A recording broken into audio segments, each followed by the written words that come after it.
ஒரு புழுகுனி அரசாங்கம் பொய்களை பேசிக் கொண்டிருக்கிறத நாம பார்க்கிறோம். ஆகவே மக்கள் இந்த உதவாக்கரை அரசாங்கத்தை உதறி தள்ளுவார்கள் அப்படிங்கறதுல எனக்கு எந்த விதமான சந்தேகமும் இல்லை. எவ்வளவு சீக்கிரம் இந்த திராவிடியன் ஸ்டாக்னா என்ன தெரியுமா? 77 சர்க்காரியா கமிஷன் அறிக்கையில சீனி என்ன ஆச்சு? எறும்பு சாப்பிடு. சரி, அது இருந்த சாக்கு என்ன ஆச்சு? கரையாம எஞ்சிருச்சு. இவ்வளவு கேவலமா it is government of corrupt by corrupt for corrupt. ஊழல்வாதிகளுக்காக ஒரு மந்திரி மணல்ல எத்தனை 1000 கோடி எடுத்திருக்காருன்னு இடியோட பல்வேறு அறிக்கைகள் வந்திருக்கு.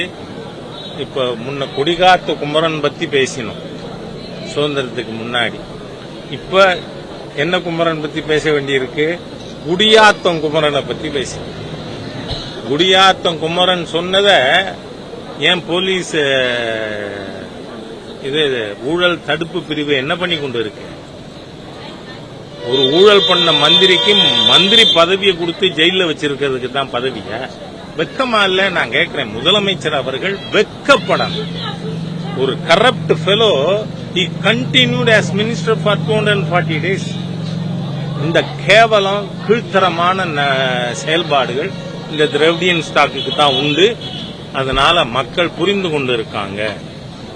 ஒரு அமைச்சர் 60,000 கோடி அடிச்சிருப்பாருன்னு சொல்றாங்க. அதையும் டிவிஎஸ்சி என்ன பண்ணி கொண்டு இருக்கு? கம்பு குத்தின்னு இருக்காங்களா? ஏன் நடவடிக்கை எடுக்கல? சரி, ரைடு நடக்குது. ஊடகங்கள்ல சோசியல் மீடியால அந்த பாராளுமன்ற உறுப்பினருக்கு 65,000 கோடி இருக்கும். வெளிநாட்டுல மூலதனங்கிறாங்க. புத்துனவன் தண்ணி குடிக்கணும், அது நிச்சயமா கடைசியில நடக்கும். இருந்தாலும் திராவிட முன்னேற்ற கழகம் வெளியில மூஞ்சி காட்ட முதலமைச்சர் வெக்கப்படணும்.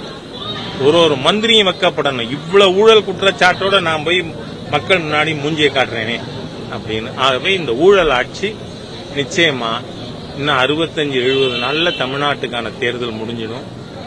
By last week of April. அதுல தமிழக மக்கள் ஒன்ஸ் ஃபார் ஆல் இந்த திராவிடியன் ஸ்டாக்குக்கு ஒரு குட் பை சொல்லி வீட்டுக்கு அனுப்பிச்சிருவாங்க அப்படின்ற நம்பிக்கை. இன்வெஸ்டிகேஷன்ல இருக்கு, அது முடிவுக்கு வர வேண்டியது இன்வெஸ்டிகேஷன் ஏஜென்சி செய்ய வேண்டிய விஷயம்.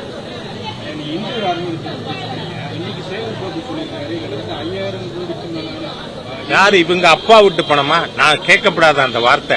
ஆனா உதயநிதி கேட்ட வார்த்தை தானே. அப்பம் பணமா ஆத்தா பணமா? நான் சொல்றேன், கோயில்களுக்கு ஒரு தம்படி காசு அரசாங்கம் கொடுக்கல. அதாவது பக்தர்கள் அவங்க கான்ட்ரிபியூஷன்ல கும்பாபிஷேகம் பண்ணா யார் விட்டு பணம்? ஒரு பைசா கூட. அதாவது அரசாங்கத்தினுடைய வரி வருவாயிலிருந்து பண்ணியிருந்தா கூட சரி, அரசாங்கம் கிளைம் பண்ணலாம். மாறாக இது எவ்வளவு தூரம் ஹிந்து விரோத கோவில் கொள்ளையர்கள் அரசுங்கிறதுக்கு நான் சொல்றேன். HRNC ஆக்டின் படி ஒரு ஆலயத்தினுடைய 14% வருமானத்தை தான் இந்த அரசாங்கம் கன்சாலிடேட்டட் ஃபண்டு கொண்டு போலாம். அதுக்கு மேல கொண்டு போனா என்ன அர்த்தம்? திருட்டுன்னு அர்த்தம். கோவில் திருடர்கள் ஆட்சி இது. ஏன்னா நீங்க முழு பணமும் பழனி கோவில்ல வர்ற வருமானத்துல 14% தான் நீங்க எடுத்துக்கிறீங்களா கன்சாலிடேட்டட் ஃபண்டுக்கு? மொத்த பணத்தையும் கொள்ளையடிக்கல. அப்போ அரசாங்கம் கோவில் பணத்தை முழுசா சாப்பிட்டுட்டு பக்தர்களோட காணிக்கையில கான்ட்ரிபியூஷன்ல கும்பாபிஷேகம் பண்ணா நீ பண்ணேன்னு சொல்றதா?